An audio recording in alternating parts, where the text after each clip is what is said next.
Hey, welcome in. Welcome to the Arrowhead Addict podcast. We are here coming to you live. Let me tell you, the dopamine, it's flowing. I am damn excited. Damn excited. We are so excited to be joining you guys tonight. Oh! Well, how you doing, man? Patrick. Will Sterling. Yeah. Super Bowl champion, two-time Pro Bowler, and Trent Green. Trent Green, how you doing? Hey, what's going on, guys? And he picked it up! He picked it up! He's gonna score!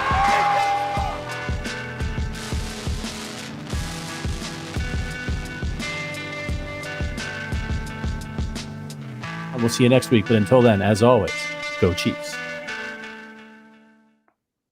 Welcome into the Arrowhead Addict podcast. It is Thursday, August 14th. That means it's time for the OG Hour. Patrick Allen here with the other OG. Back again, Matt Verderame at a new time. Same place, new time. We're going a little early today. Yeah, the youngest one now is gymnastics from 4 to 5. So we are going early. We're going to have to figure out an actual permanent time for when we do this. But yes, my children are screwing up our schedule. I'm with you, man. Well, at least now she's going to have a place to things to fling herself off of that isn't the furniture around her house. True. Yeah, she's a maniac. They both are, really. So yes, it's sorry, I'm working on the old ring light here. Yes, right. It's going to be interesting. She is really excited to do it because her older sister, who everyone is familiar with here at this point, Maisie, she's been doing gymnastics for years and loves it. And so Genevieve now, she was trying to get into Maisie's class, and we had to keep pulling her off the mat. So you know what? Just do it yourself. It's fine. Yeah. She's ready to go. It's probably good, right, for them to take gymnastics, because as I'm learning with Rory, who's now 1 and is walking, and they have no sense of self-preservation. I mean, he just wants to he's like, hey, let me climb. So we have this our living room is sunken down. It's an addition, so it's about 4 feet below the dining room. And they took the old windows that used to be there. They opened it up, and there's a big balcony with a railing that overlooks the great room, which is cool. And so the back of the couch that comes right up against kind of the bottom of that railing. He will climb up the back of the couch, stand on the back of the couch, and then grab onto the railing. And I'm like, bro, you're going to fall behind the couch and smack your head on the way down. You got to stop. And he's just he's dancing. He gets up there, and he starts dancing around and laughing. I'm like, you're killing me. It's wild, man. But no, that's cool. My sister was in gymnastics, and when I was growing up, and I used to go to the meets all the time. It was the things these people do are amazing. Good luck with the. Make sure you bring the Pepto-Bismol or Alka-Seltzer, whatever you're going to need when they start getting into the high level, balance beam and uneven bars and stuff, and they're swinging around. I'm scared just thinking about it. You know what? The hell with it. Fine. There's mats underneath them. Just go for it. I keep telling Maisie, she gets nervous about flipping over. I'm like, listen, just do it. Just go as fast as you can and do it. Yeah. She actually, today is her first day of second grade. So wow. I know. She's turning 8 next month. Yeah, first day of second grade. So at some point during this podcast, probably toward the end, she's going to run here screaming. But yeah, she's Steph is, thank God, had a half day. She's home picking her up. But yeah, Maisie is as insane as always, but now just in a different grade. I remember her as a little newborn sitting in a little basket in the office when you brought her in one time, and now she's in second grade. Crazy. Yep. Well, listen, we got lots of Chiefs talk to get to here. It's the Arrowhead Addict podcast, the OG Hour. Patrick Allen from Fansided, Matt Verderame from Sports Illustrated. The season's getting closer. We've got a little preseason taste of the Chiefs. Mahomes is on pace to throw 17 passes for 17 completions and 17 touchdowns. He's on pace to be very, very efficient. Yeah. So that's the good news. Yeah, you know what? Look, it's funny. I mean, I think we're all surprised just based off precedent that he's not playing in the second game. You can almost set your watch to Andy saying, "Hey, they're going to get the first quarter in the first game." Then they're not going to, and then it's going to be the first half in the second game. They're really going to see a quarter and a drive. But now they're not going to even see that. Now, I will be curious to see. Okay, Mahomes is going to play. I can't imagine Kelsey's playing. Guys like that. But how many guys do they play? Is Worthy going to play? Is Rice going to play? I would think no, just based on what you're. I mean, I would think this is going to be a big like Jalen Royals game and a big Brashard Smith game, assuming he's healthy enough and all that and ready to go. I would assume you're going to get probably the starting offensive line in this game. That I think you probably are going to get, including Humphrey and Smith, because you got to kind of get them all together out there as a unit, right? Like there's a lot more value in that than just like guys singularly out there. And then defensively, I would think it's a lot of the rookies, right? Noah Williams, Norman Lott, Jalott. I wouldn't be surprised. Like Christian Fulton, they might work him in since obviously he's coming off the knee. But I would think Jaden Hicks, probably big Jaden Hicks game. But I don't think you're seeing McDuffie or Karlaftis or Jones. Like I don't, if you're not going to play those other guys, there's not a whole hell of a lot of reason to play those guys either. What do you think? And I didn't know this until you just said it, that Reed made the comments about Patrick maybe not playing in the second game. What do you think the thinking is behind that when that's not what he's usually done? No, he said he wanted to get a look at other guys and stuff, but like was he? God help him if he thinks he needs a longer look at Bailey Zappi. Well, right, and it's the old saying, right? Like, and not to be vulgar, but Tom Moore, the longtime coach of the Colts, when he coached there when Manning was there, he was asked why they don't play the backups more often in practice, and he said because if 18 goes down, we're fucked, and we don't practice fucked. And I think to that point, it's like if you need to look at like Bailey Zappi, it's probably not good, right? Like I think we can all agree. Look, that's a convenient excuse. My opinion is very simple. They have played so many extra games over the last 5 or 6 years, 7 years, really. I think Andy's just trying to give him a little bit of a break, like as much as humanly possible. And it's not a lot, right? Like it's not like they're getting like a month off or something, but it's even in the last couple of years, like since that 2022 draft class, that group has played 10 playoff games. I mean, that's 2/3 of a season, and they're high leverage games, right? I mean, those games are games you're going full tilt. I mean, it's not like it's some throwaway game in October against Houston. Whatever.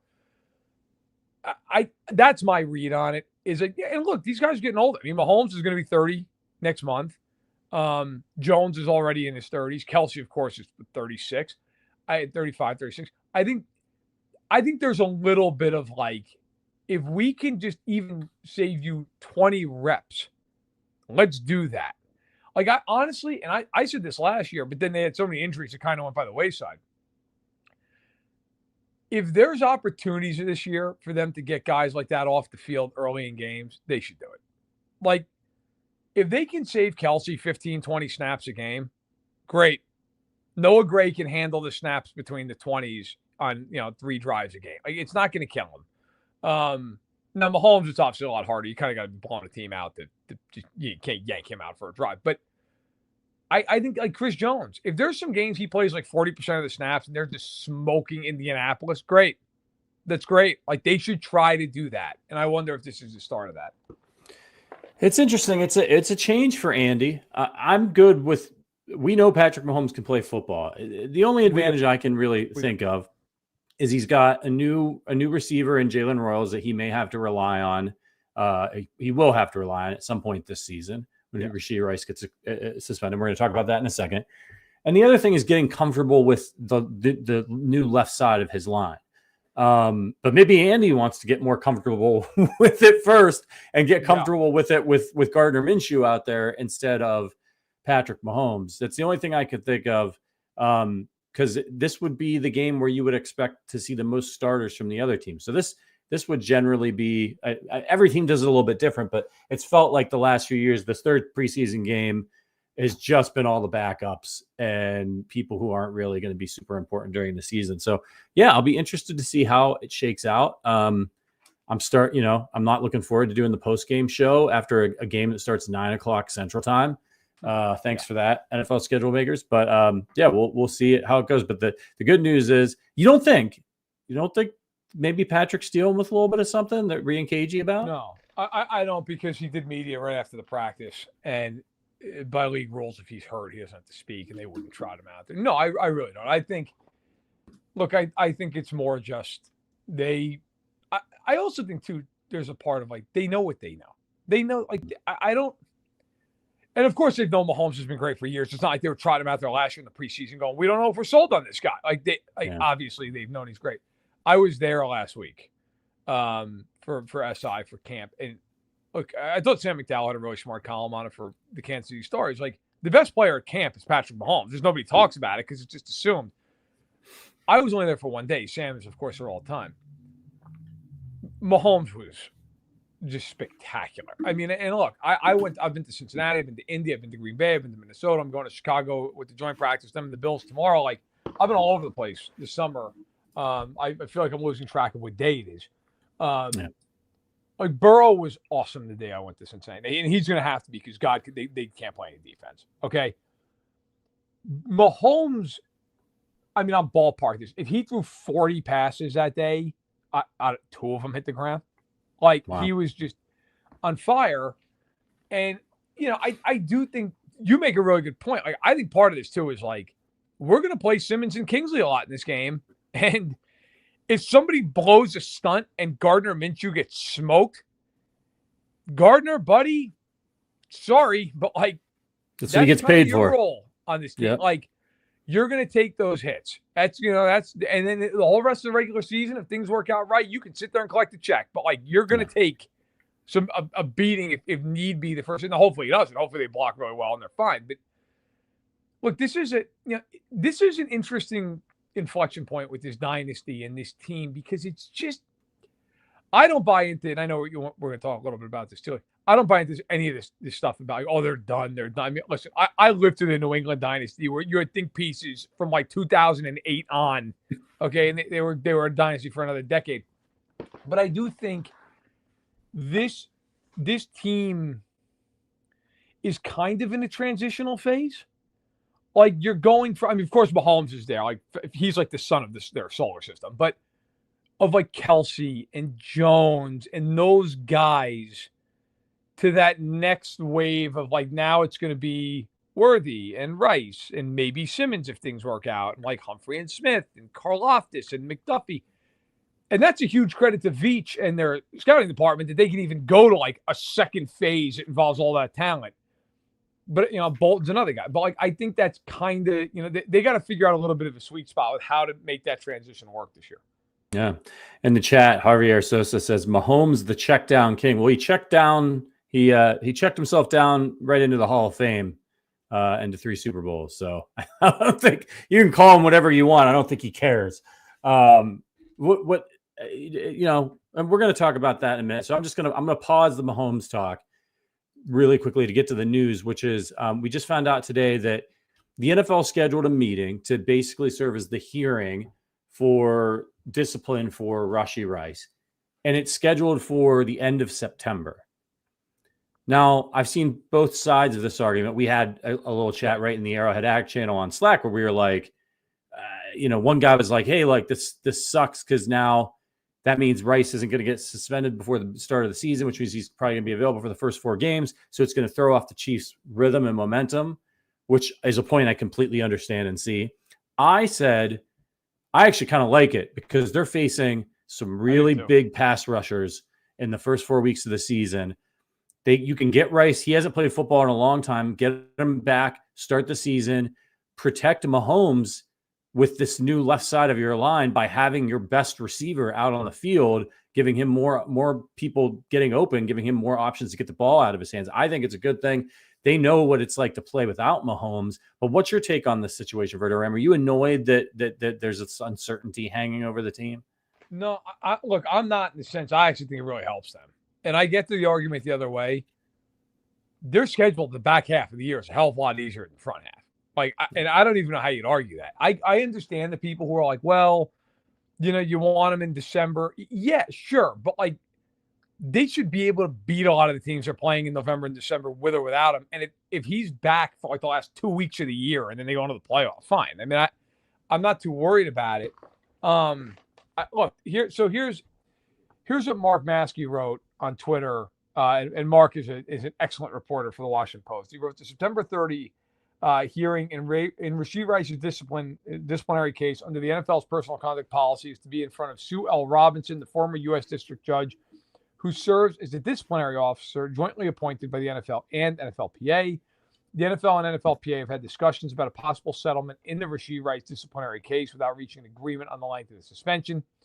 The NFL and NFLPA still could reach a settlement on a potential suspension in the Rashee Rice case before the scheduled September 30th hearing in front of Sue L. Robinson, which would make that hearing unnecessary. Now, he also goes on to say that if she ends up hearing this case on September 30th, it would only be the second time a case has been heard under this version of the NFL's personal conduct policy. The first time it happened, Deshaun Watson.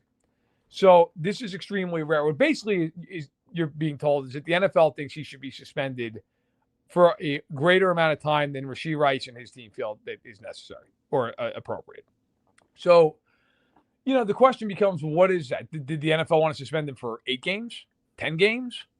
I don't know. I will say this without knowing the answer to that question. If you're the NFL, I don't have any issue with them suspending him even up to 8 games. I really don't, because what he did was ridiculous. Like, he's got to own accountability for it. I don't have a personal problem with that. That being said, like, Deshaun Watson got 11 games for some heinous accusation. Like, and it wasn't an accident. Though, like, if any of those allegations are true, none of that stuff was accidental. That was premeditated and planned, all the rest of it.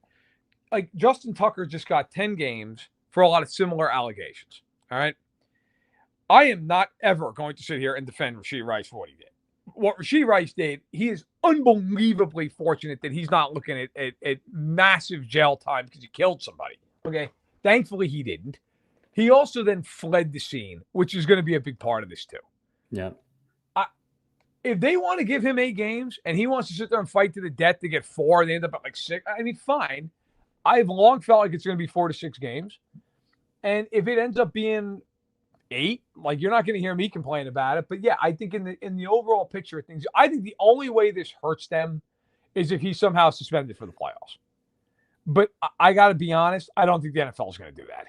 I don't. There is no precedent that I'm aware of that the NFL is going to suspend a guy starting in the middle of the season that goes through the playoffs, unless it was like a drug policy thing.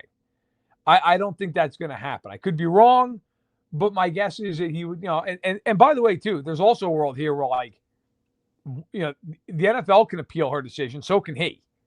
And if that happens and he's still not suspended, this could drive. I mean, there's a world where this doesn't even get handled till 2026, but we shall see. And look, let's be honest. The NFL, they want to send a message because they don't want young guys like Rashee Rice doing this stuff. Yes. And then they get another situation where what's his face from the Raiders, Henry Ruggs was, now I think he had substances involved as well, but used his car as basically a missile, and some poor woman burned alive. And I'm sorry if that's upsetting for people to hear, but that's what happened. And her dog was yeah. And so that could have happened in this case. Right. Yeah. It's not that different from, dude, I drive on the Dan Ryan, and I'm sure you've been on the Dan Ryan before. People drive because there's just no cops. There's no cops. Nobody ever gets pulled over there. There are people driving well over 100 miles an hour.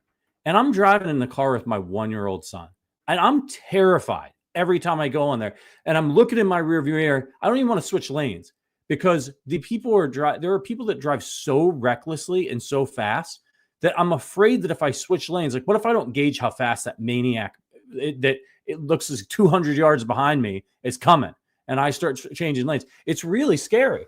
And to me, it's not dissimilar from if he got in his car and he started driving through a crowd, not to run people over, but trying to weave through a crowd of pedestrians walking. There are people and children, innocent people, just trying to get from point A to point B on the road.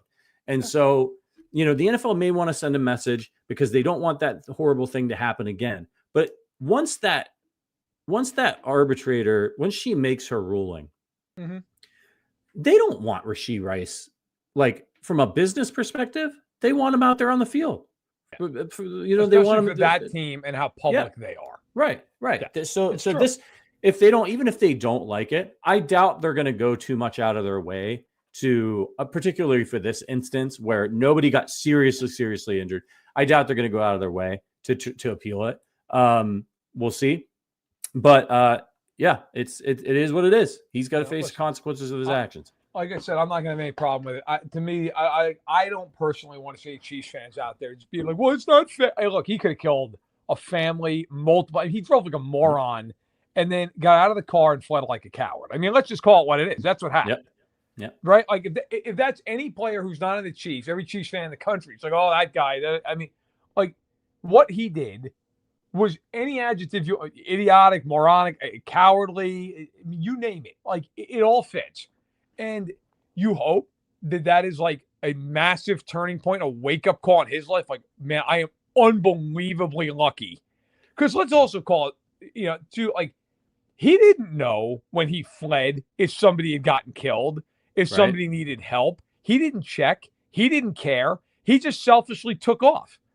And so I'm going to be honest. If the NFL was like, you're getting 8 games, cool. Now, I wouldn't even have a problem if they went higher than that, except for the fact that I don't know that you can say what he did, as bad and dumb as it was, is worse than what was accused of Deshaun Watson, of what was accused of Justin Tucker. Definitely not. I just don't know how you make that argument. Like, those were not mistakes. Like, Rice, what he did was unbelievably idiotic, but the intent was not to hurt somebody. Right. It wasn't to demean or degrade. Those allegations against Tucker and Watson, let's just call it. I mean, that is premeditated. That is like, I'm going to do what I want to do, and I don't care how it affects another person. It's predatory. It's recklessness versus 1,000%. Yeah. Absolutely. So, like, that's where I would have a problem with it if I'm in Rice's camp. But you can't give me 10 games, man. I mean, like, you've set that standard based on what happened here. And for anybody who says, well, he could have killed him. Yes, he could have. And he's unbelievably lucky he did, but he didn't. Like, in the long and short of it, like, he didn't. Thank God. So I have felt all this time it's going to be between 4 and 6 games. I still feel that way.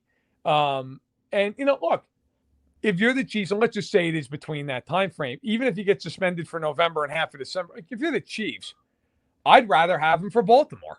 I'd rather have him for Philly. I'd rather have him for a divisional game against the Chargers. And I think they should be able to beat the Chargers anyway. But, like, still rather have him. Yeah. So, and I've seen people say, well, what if they don't have him against Buffalo? Well, listen, yeah, sure, you don't have to have him against Buffalo, but, like, they lose that game every year anyway for beating Buffalo in the playoffs. So, I don't know if they would be too worked up over it. It's going to be what it's going to be. But for right now, what we do know is unless they come to a settlement, which they could, and if they do, that suspension becomes immediate. If they don't settle, the hearings for September 30th, that is after week 4 when they play the Ravens. Yeah. Okay. We're going to talk about haters now. We're going to start with the Mahomes hate, and then we're going to talk about the just general overall Chiefs hate and Colin Cowherd, and I've got a clip for everybody. But let's start with the Mahomes debate. I've seen you going round and round. You just absolutely cooked some guy, some Bills fan on Twitter with just facts. I mean, I was eating lunch and had time. The Bills fans were so upset about it. I saw one of them calling you fat and saying that if you spend as much time worried about what you ate, you might get with the ladies. And I saw you said, "Don't tell the man I'm married with kids." Yeah, I mean, geez, I was like, Jesus. First of all, that's thankfully somehow fine by a miracle. Yeah. And secondly, I was like, how does this guy think or know that I'm fat? Like, it's like a picture from like my neck up. Yeah. And I was looking at myself and I'm like, I could drop 10, but Jesus, like, the guy's just coming after me. But that's fine, I really pissed off a lot of people. Look, the reason the first reason, I normally don't even bother with it, but I was sitting down eating lunch on my way back from Green Bay's camp, and I was like, I got time. So I was like, I'll eviscerate this guy. I'll have some fun with it. But number 2, it's like, the reason that argument annoys me so much is, honest to God, it has nothing to do with that Mahomes plays for the Chiefs. It is that I love NFL history and I take it really seriously, like probably more seriously than I ought to. Yeah. It is the dumbest, most non-existent argument currently going on in sports. Right. If you are going to argue a player, like that player A is better than player B, you have to argue it on one of two bases. It's got to either be that player A is so much better individually than player B that it's not an argument anymore. Okay, fine. Or that they're close individually, but one is just massively more accomplished, right? Like team-wise, individually, sure. And I was sitting there and I'm like, Mahomes, from an individual perspective, by the way, Mahomes has played one more career game than Josh Allen. So it's not like there's like some massive gulf here.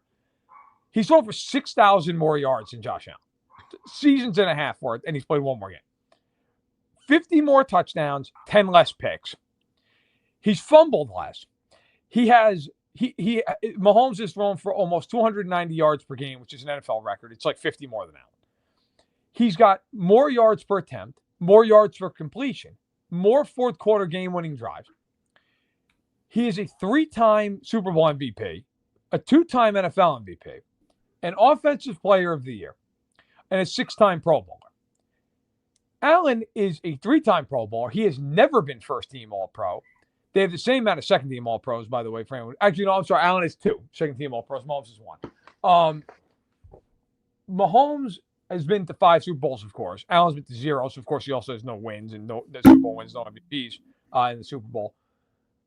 Like, there is literally zero argument that Josh Allen's been. And then, of course, you get to like, oh, by the way, when they played each other in the playoffs, not only is Mahomes 4-0 against him, Mahomes has either played him even up, which I would say is the 13 seconds game, or he's outplayed him, which are the other 3 games. Yeah. Like, there is zero argument for this idea that, like, well, no, Allen's actually better. No, he's not. He's not. He's not better statistically. He's not better in the team categories. He's not better head-to-head. He's done nothing comparative. I mean, right now, if you were to sit here and say, well, compare him era-wise, Mahomes is the Brady of his era. Mahomes is the Montana of his era. Josh Allen's like the Phillip Rivers of his era currently. Like, that's what he is. He's not even Peyton Manning. Like, Peyton Manning won 2 Super Bowls. So, you know, people always think of like Manning, like, oh, he's a big choke artist in the playoffs. Like he was at times. Manning was 3-2 in the playoffs against Brady. He actually beat Brady more than Brady beat him in the playoffs. There is a far better case for Lamar Jackson as the better player than there is for Allen. Lamar Jackson's won 2 MVPs. Lamar Jackson's a 3-time first-team All-Pro. Lamar Jackson is the defining running quarterback of the history of the NFL. He had 41 touchdowns and 4 picks last year. Threw for more yardage than both Mahomes and Allen did last year. And by the way, Mahomes threw for more yardage than Allen did even last season. Like, there's a better – and for any Bills fans, you can't say Jackson. You can't say Jackson. Allen's beaten him twice in the playoffs. Awesome. Mahomes is 5-0 against both of them in the playoffs. So there's no – you could argue Lamar as the more talented player, the better comparison than Allen is, really, when you get down and you look at it. Yeah, it's such a silly argument that, and I know it's off season. This is what people want to talk about, but it's just so absurd. It's like, why are we? And honestly, from my point of view, it actually is unfair to Josh Allen because he's a great quarterback. Like, he's a really good player. He's got a long career still ahead of him to define his legacy. And to, like, you know what I mean? Like, I would be annoyed if I was Josh Allen just a little bit. And people are like, he's better than Patrick Mahomes. I'd be like, man, that dude beat me. He's beaten me every time. I haven't won a Super Bowl. You know what I mean? Like, just shut up. Shut up. I don't want to carry that. Let me go and prove it by accomplishing some of the things that Patrick Mahomes has accomplished. Yeah. And I also think, like, there comes a point, too, where Mahomes has turned this into like Secretariat at the Belmont in 1973. Look, we do this thing where every year we sit down and we look at the quarterbacks, and it's like, well, who's the best guy right this second? Who's the best guy right now? If you did that in the 80s, Montana was not the best quarterback every year in the 1980s. Like, he wasn't. If you go and look, Marino had a couple of unbelievable years, and there were guys like Elway who'd mix in. There were quarterbacks, you know, Fouts in the early 80s, who year to year were better than Montana. But the overall body of work wasn't close. Like, by the end of it, it was like, yeah, well, Montana won 4 Super Bowls. and Marino won none, and Fouts won none, and Elway eventually won 2 at the end of his career. But, like, no one on earth was sitting there going, hey, Jim McMahon outplayed Montana this month. Jim McMahon, best guy. And I know we live in a different era, in a different world, in a different time, and I get that, but it's a disservice to all these guys. Like, in 25 years, nobody's going to look back and go, Josh Allen, he was better in 2024.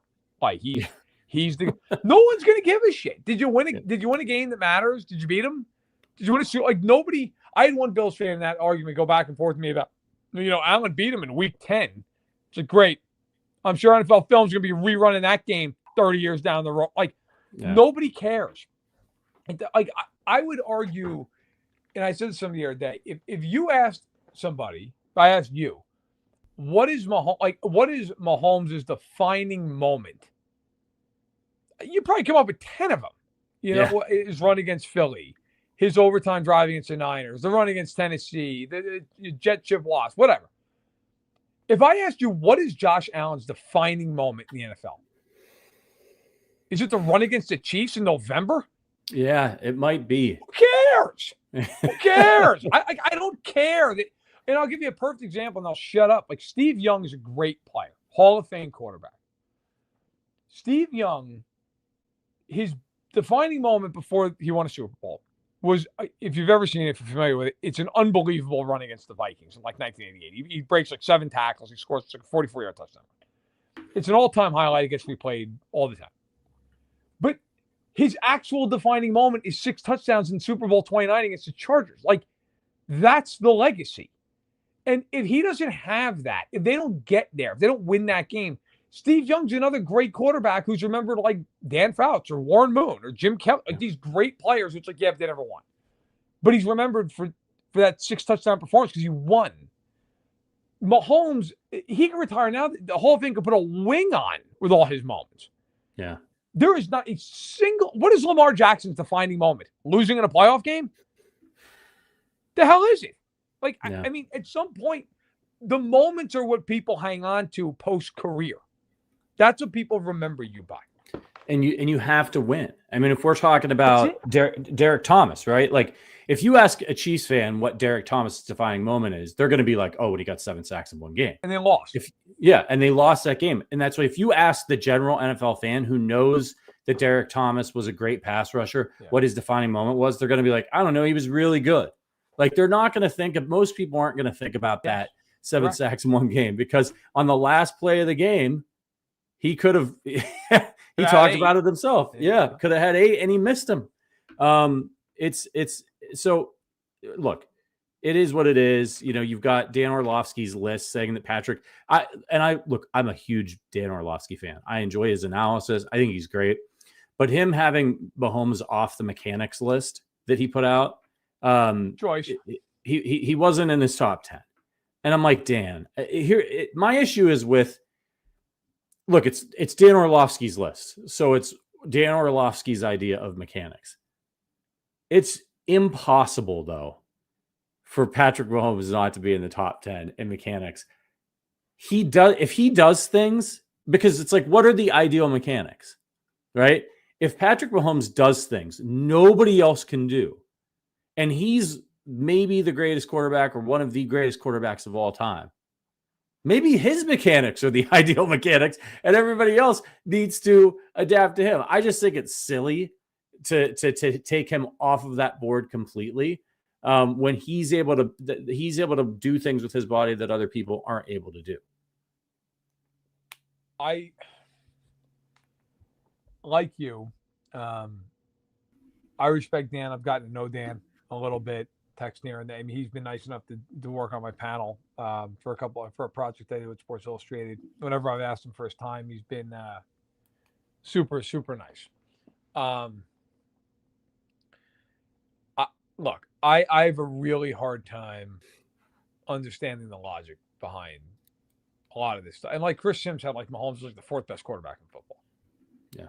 And look, everybody's entitled to their opinion, but also, like, your opinion can sometimes just objectively be wrong.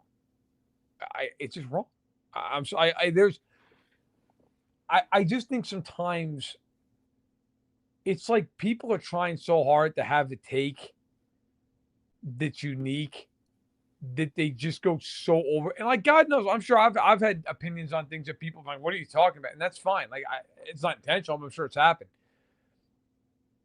It's like arguing in 2011 that Tom Brady wasn't as good or isn't as good as Drew Brees. Like, yeah, he is. Sorry. Like, Drew Brees is a great player. Awesome. Hall of Famer. He's not Tom Brady.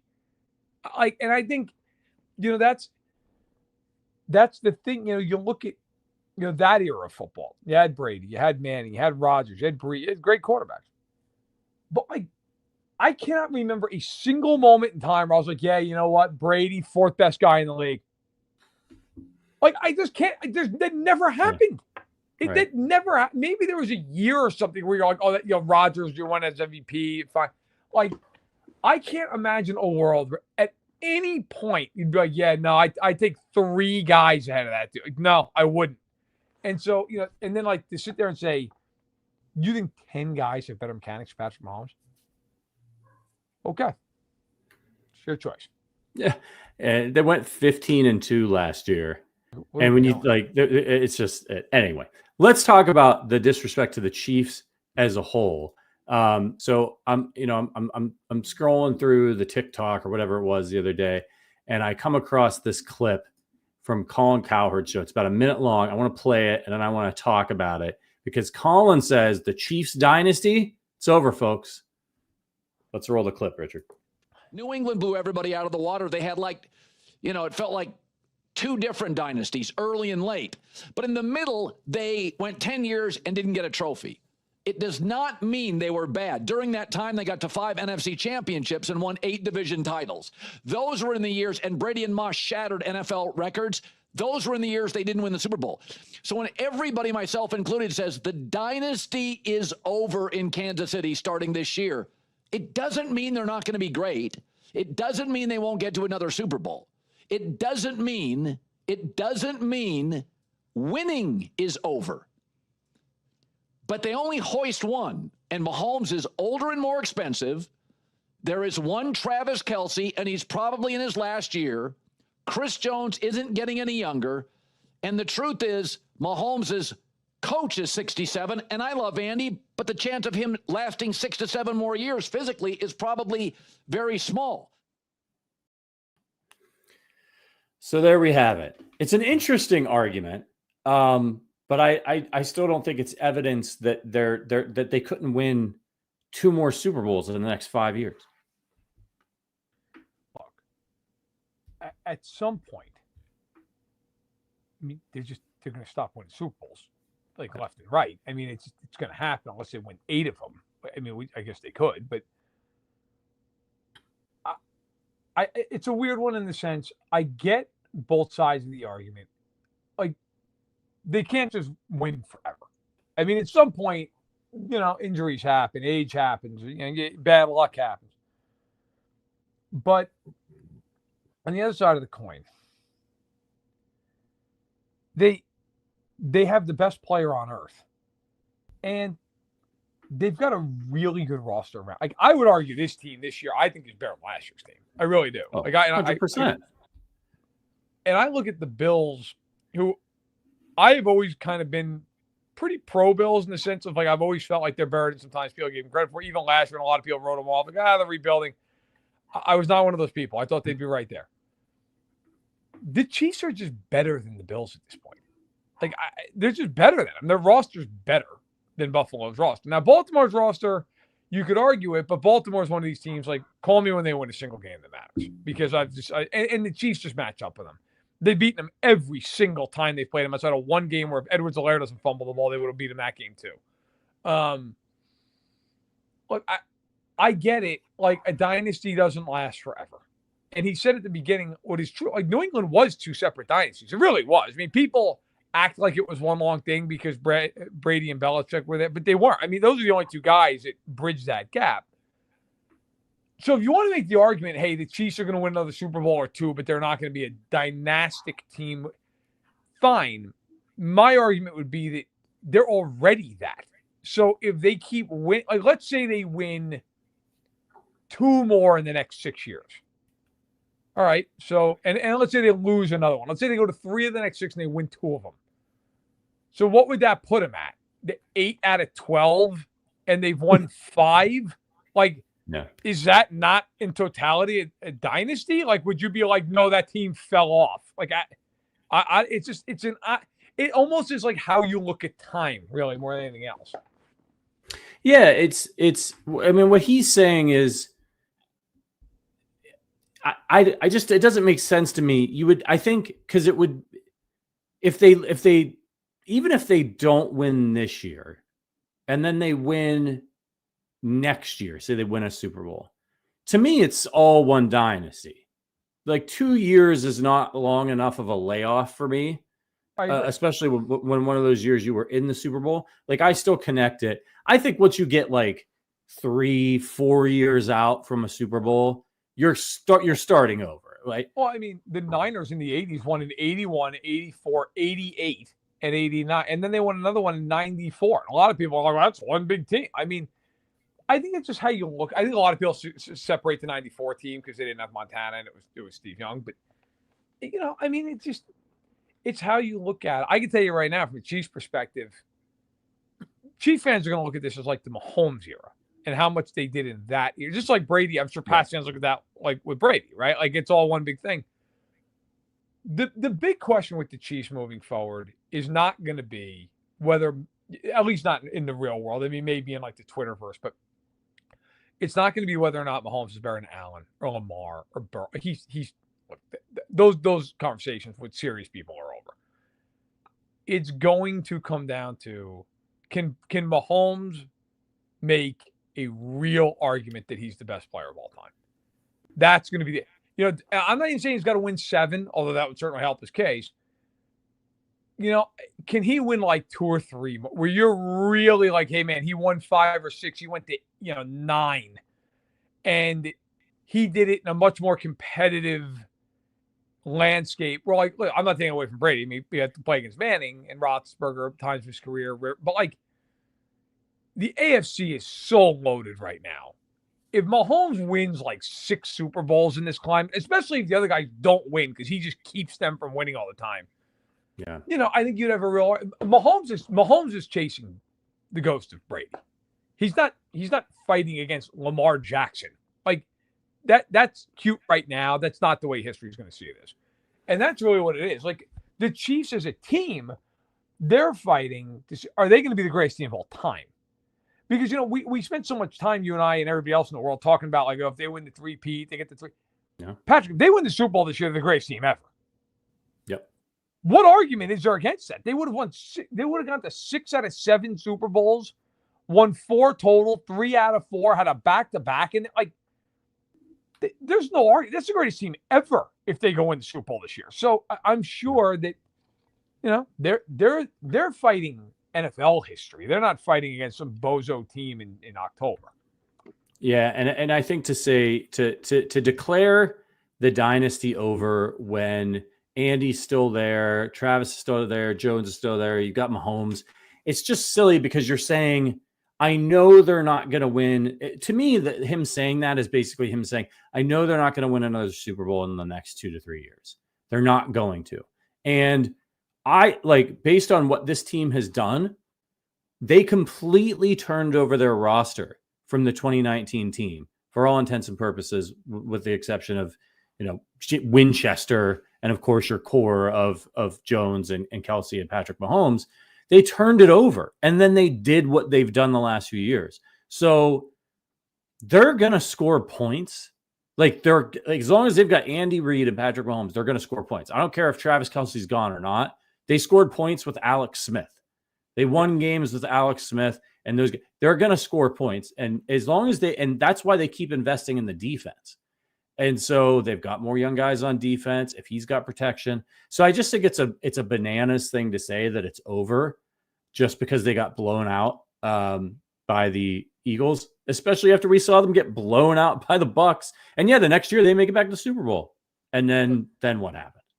I think there also just comes, let's just be honest. I mean, a lot of this too is that people are just tired of them. They're tired of him. They're tired of watching. They're tired of seeing him. And like, oh, by the way, like the Kingdom comes out in a 5-part series or whatever the hell it is, like on ESPN. I'm sure all Bills fans are just can't wait, right? Like they're just going to skip to the Super Bowl. It's at some point it just becomes monotonous and it's tiresome, and other fan bases and even the media they want someone else to talk about. Yeah. The worst thing possible for the media is that the Chiefs go to the Super Bowl.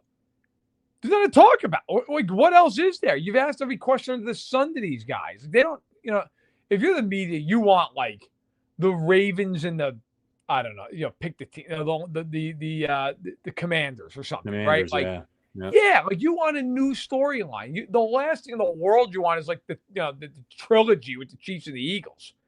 But look, the bottom line is, none of that matters. Like when they step on the field, nobody gives a shit about whether or not Colin Cowherd thinks they can't be a dynasty. Like the Chiefs are going to step on the field September 5th in São Paulo, Brazil, and play the Chargers. And in all likelihood, probably beat them. And if they do, they're going to get back on that plane, assuming they're healthy, 1-0, going, yep, off and running. And like nobody's going to care. And then you're going to get like a million takes as to why the Chiefs are the best team in football. So look, you know what? I've learned over the years with this team, we're all sitting here talking about them because that's what we do for a living and writing about them because that's what we do. They're going to be there in January. Unless Mahomes gets hurt, they're going to be there in January. That's it. And like, as far as they're concerned, their season is 3 or 4 games. That's it. They don't even care about half these. It's like, let's just get through it and find a way to want to get the hell out of here and then keep it moving. And that's what their season is now. It's, how many other teams can say that? Maybe 1 or 2? I mean, that's what it is for them. Yeah, indeed. Shout out to Andrew Armstrong for the super chat. Says, I think we will see Patrick win MVP and a Super Bowl win. Book it. It does feel like it could be, he cut his hair. I know that people, it's a silly thing, but it sends we know how this dude's wired. It's going to be really fascinating to see how he responds to that Super Bowl loss, the way it went. I want to talk really quickly before we get out of here about the left side of the line and what you saw. There were some great breakdowns on Twitter after the preseason game. Jeff Schwartz had a great one where he went through every snap and showed some of the issues with Kingsley. Simmons has looked pretty darn good. He's not perfect, but he's looked really as advertised as far as what we've been hearing about in camp. How are you feeling about those two on the left side, and particularly Kingsley? I mean, uneasy about Kingsley. Like I watched that Cardinals game, like I'm assuming everybody else, and I thought, like for the most part, his snaps were good. The problem with Kingsley is like you can't have a snap where you just get annihilated. You can't have it. He played whatever it was, 11 snaps. Okay, let's say in a normal game, you're gonna play about 6 times that. You can't have 5 or 6 snaps. You just get absolutely just destroyed off the snap. That can't happen. Like that snap should never. How many times has Creed Humphrey gotten beaten on a snap like that? How many times, to be fair, how many times has Jawan Taylor got beaten like that? Yeah. Like it doesn't happen. That's the concern I have. Is like you can have 60 really good snaps, but if 5 of them are just a train wreck, then I don't really give a shit about your 60 good snaps. It doesn't matter. Simmons, I thought, was spectacular. I thought he was great. I don't have a lot of concern. Look, I'm also realistic. He's going to occasionally get beat. He's a rookie. I don't care who you are. Guys are going to get you with veteran moves and savvy and all that. But I'm not really worried about him. The Kingsley thing, all I would say about that is they cannot be slow to react. If he's not good, then get him out of there.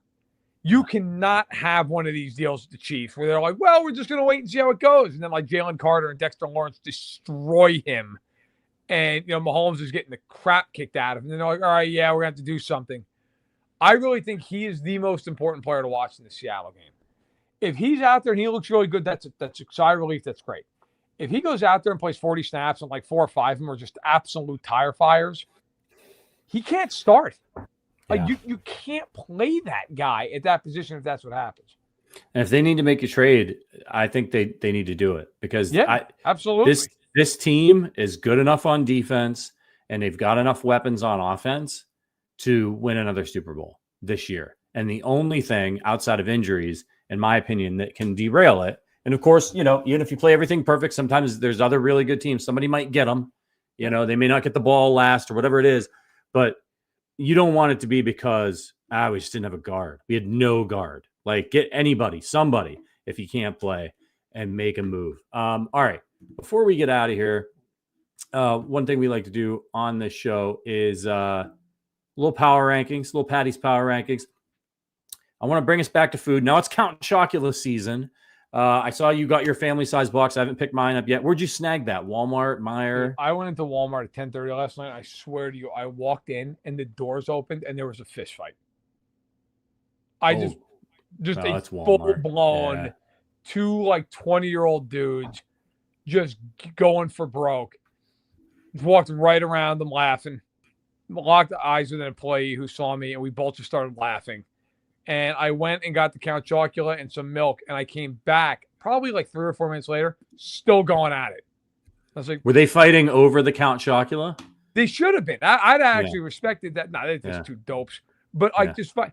And like, as I was leaving, they finally broke this thing up, and this one guy was like just screaming that he was gonna, you know, he's like, "Oh, I'll get you." I'm like, "You're not getting me anything." But I went home. I had two bowls of it. Couldn't help myself. I had to do it. You know. Oh my God, it was spectacular. It's you know, Mag's out of town this weekend. First time she's gone away since Rory was born. She's going away with some girlfriends up to Wisconsin. So it's just gonna be me and him. And you know what it's like to have a 1-year-old. So like, there's no, like, it's not like I'm like, oh, watch a movie, you play over there. Like, I'll be chasing them around. So before she leaves tomorrow, I'm going to go out and get some Count Chocula, because that's what I'll just eat Count Chocula all weekend, feed him normal food, because I'm not going to have time to cook anything for myself. So I'm going to go in all in Count Chocula. It's time. But for the purpose of Patty's Power Rankings today, and let us know in the chat your rankings. Yes, Gary, Count Chocula is back. They've got it at Walmart. We're going to do desert island snacks. So your top 3 desert island snacks, and the criteria for this is it has to be one of those kinds of snacks that like comes in a box or a package. Like, you're not going to bring like lasagna, mom's lasagna. Well, that's not a snack anyway. Yeah, it's one of those things that comes in a bag or a box that's ultra processed, whatever, you know, that kind of thing, that if you were going to be, you would never be able to have it again, because you're going to spend the rest of your life on this desert island. You're going to have other ways to get food, fish. You're not going to die. You're going to have to live there until the end. And so, but you're only going to be able to get stuff that, you know, fruit, stuff grows on the island, fish you can catch, animals, but there's no things like, you know, Kit Kats. You're never going to be able to get that kind of thing again. So your top 3 things that you would bring with you. I'm going to give you a minute to think. I'll kick us off here. For me, I thought a lot about this. I got to go. I was thinking about potato chips and stuff. Twix, man. I love Twix so much. To think about a life where I could never have a Twix again is just really, really depressing. And it's really versatile because you get that little crunch with like the wafer in there and the caramel, and you don't have to worry about things melting or anything like that. So I'm going Twix for my number 3. Okay. This might be a way off the board thing, but I love these things. Like the Ritz bits, like those little with the peanut butter or the cheese. I go cheese. Yeah, go cheese. Because now you get cheese. I'm not exactly turning the one down. But yeah, but now you kind of get cheese. You maybe you could make your own cheese on this island. Maybe there's some cows and stuff. But you don't strike me as a guy who's going to figure out how to make cheese. No chance. No. So that's my number 3. I love it. By the way, Javier, I see you in there hoping RFK makes Count Chocula great again. Listen, RFK does anything with Count Chocula, he's catching hands. Okay. Yeah, that son of a bitch. I don't give a damn. You stay the hell away from my Count Chocula. Yeah. I'm all for making people healthy, but not. Yeah, that's fine. But not when I'm eating Count Chocula. Yeah. You know what? Yeah. Like, so in any event, and by the way, Jeremy, shout out, by that comment's hilarious. I thought Bill Simmons right afterwards this morning. I went, I got to get a workout. I burned off my Count Chocula, but damn it. Yeah. You know what? The next 2 months, every workout is just about burning off whatever the hell I ate from Count Chocula. Yeah, it's like 180 calories. It's fine. You do half an hour. I'm not worried about 10 extra pounds at 37. Okay. Yeah. It's over. But yeah, I'll say Ritz Bits 3. Okay. Number 2 for me is Oreo cookies. I just that's another thing that I can't. And if I do, if you figure, maybe we'll be on the island together. Maybe you could figure out how to make cheese, and I'll figure out how to make ice cream on this island, because we're in business. There is no more other than marshmallows and Count Chocula cereal. I can't think of a better union than Oreos and ice cream. We'd be the only people who ever got stranded on a desert island. They found this. Now, how'd they become morbidly obese? Found Oreos. Got ice cream. Yeah. Unlimited supplies. Yeah. God, I love Oreos so much. Somebody in the chat said, Alan F says nacho cheese Doritos, Sweethearts Milk Duds. I see Jeremy says double stuffed Oreos. Yeah. I'm bringing the double stuff. I'm not messing around. All right. So Oreos is a great one. I'll go a different direction though. Number 2, Nutter Butters. Ooh, okay. I can eat those things. I can't buy them at a store. I cannot do it, because if I do it, they're gone. I've got to have discipline at the store, which I thank God usually can have, unless it's Count Chocula. Normally I can have, because if I bring it home, it's gone. There's no world that it's sitting in the cabinet. I will eat it. So, but number 2, give me the Nutter Butters, man. I just I could hammer an entire sleeve of those things in its sitting. And what you've done here, I think that's actually pretty brilliant, is by going with the cheese version of the Ritz Bits, and then the Nutter Butter. You've managed to get these foods in there, but also get peanut butter and cheese. Not that that's actually cheese and the but you get it, right? You've got peanut butter and cheese on the island with you, which I think is really smart. You're versatile. We got a few more in the chat. No Way says Oreos. Java chip flavor. I don't think I've had those. I got to try those. Yeah. Okay. Let me do number 1. Oh, it's got to be Reese's. If I don't ever get to have Reese's again in my life, I'm just going to go with the classic peanut butter cup. If I've got unlimited Reese's peanut butter cups on that island, I don't know what a person who survived off of Reese's peanut butter cups, Oreos, and what was the first thing I said? Twix looks like. Yeah. But we'd find out. Oh, so no, yeah. I mean, we don't even have to waste time. Yeah, Reese's number 1. Yeah. It has to be. If it's not that, I'm not who I say I am. Yeah. You know, one of my favorite things, I love Halloween for a number of different reasons. One of my favorite things is when we do Halloween at my house, I buy the good stuff for these kids. I'm not giving out of course, suckers and all that crap. I spend the money. Should be put in prison. Yes, yeah, or the people that give it apples. Those people, instant death penalty. Yeah, here's a pencil. Those people's houses should be set on fire while they're in it. Yeah.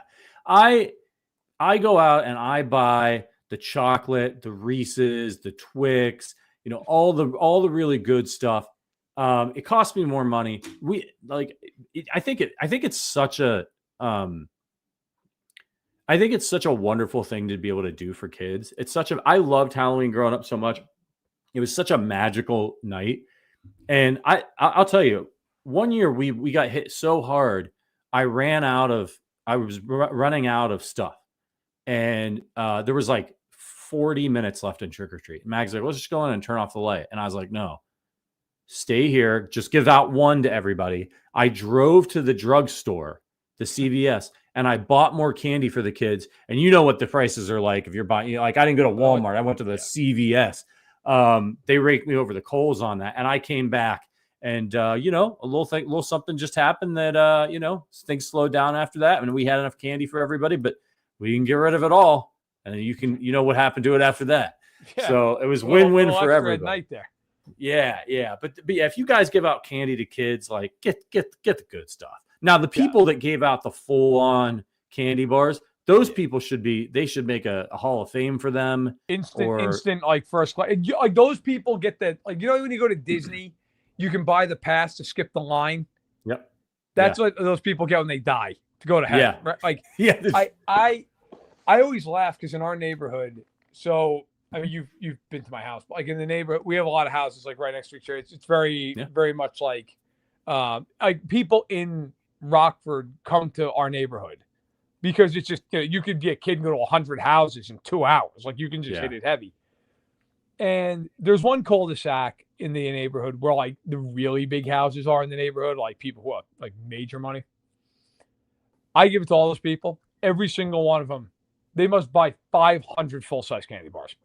Wow. And they sit there and give them out to all the kids. And Maisie, God bless her, always big. Do you want a full-size Reese's? I'm like, yes. Yes, I would like that. Yes. And so it's funny. I've gotten to know a couple of the people in that cul-de-sac just from like walking around and stuff, and they'll see me like, you want one? I'm like, hell yeah, I want one. I'm not, I have no shame. I'll take it. But no. I always try to go and get like 2 of the big bags of candy. And, like you were saying, I mean, they're like $20 a shot, whatever, right? But like, I try to always make sure there's enough. I always Reese's, Twix, Crunch bars. I'm a Whoppers guy, so like I throw Whoppers in there. Milk Duds, Kit Kat, Butterfinger. No, because I totally agree with you. There are nothing worse than these fucking people who are like, hey, here's a pencil and an apple. Those people should be beaten to death with a tack hammer. Okay? Yep. You are the absolute, and I don't care. I don't care if you're one of these people. It's like, well, I believe in health, bro. It's Halloween. Yeah. No one's dying because they had like 3 candy bars on Halloween. Okay, I promise you, your kids are going to wake up morbidly obese because they had a Snickers. Like your kids are going to be morbidly obese because they had a ho-hos the other 364 days of the year. Like, so no, I'm with you, Jeremy. Lance V. You know what Lance V does? He lives in a very remote area where I grew up. He buys a 6-pack of Reese's and tells my wife, like, we've never had a trick-or-treater ever at my parents' house. It's just so out of the middle of nowhere. Like, oh, just in case somebody swings by. And then he just eats all 6 of them. So that's my father's smart man. Smart man. Right. You know what? This year I'm going to do, I've never done this before, but this year I'm going to do the adult stuff as well. So I'm put the cooler out for the parents, get some White Claws, some beers, and it just put the adult. Got to make sure the kids don't grab those, Yeah. You're gonna have to police it, but should be a good time. All right, everybody, we're gonna get out of here. Make sure you check out Matt's work over on SportsIllustrated.com. You got anything interesting coming out? I know you've been touring the camps. Yeah, big camp reports. I got camp report tomorrow on the Bears and the Bills, who have joint practice out in Lake Forest. But yeah, I've had my camp reports this week on the Vikings, the Packers, at the Chiefs last week, at the Colts and Bengals before that.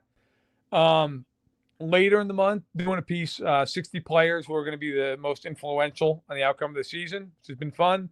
Diving into that, we've got our NFL preview magazine coming out this month. I've got a bunch of stuff in there. I got a big piece on the NFC North and why it's the best division in football. I've talked to a lot of people in that division for that. That'll be nice. That'll be a digital cover either at the end of the month or the very beginning of September. But yeah, check out all my work at SI.com. Check it out on my Twitter feed. You can go to the Matt Verderame show on Patreon, which is all about the Chiefs. In that case, and there's a national show in that too with my dad and I, which is my dad. I think takes it more seriously than I do. But yeah, you can find plenty of stuff, and of course, I'm here every other week too. Yeah, and if you want to become a member of the Arrowhead Addict podcast community, now is the time. Check out the link in the description. New this year, and this is for members only, but we're gonna be announcing these on the show. We're gonna be doing a giveaway every month of the season, and we have different levels of membership. If you're a Ring of Honor member, every month you're gonna be entered for a chance to win a Chiefs jersey every month, all football season long. If you're a member of any other of our levels, you're going to be in there for something a little bit smaller, probably like a Chiefs hat, something like that. We're going to be doing those giveaways throughout the season for our members. There's all kinds of other reasons to join. We have a private Discord for members. The fantasy football leagues are up and running. We're getting ready to schedule the drafts for those. I'm really excited about that. And we have member events all throughout the course of the year. So check it out. It's a great way to support the show and find other Chiefs fans to hang out with and talk about Chiefs or anything else you want to talk about.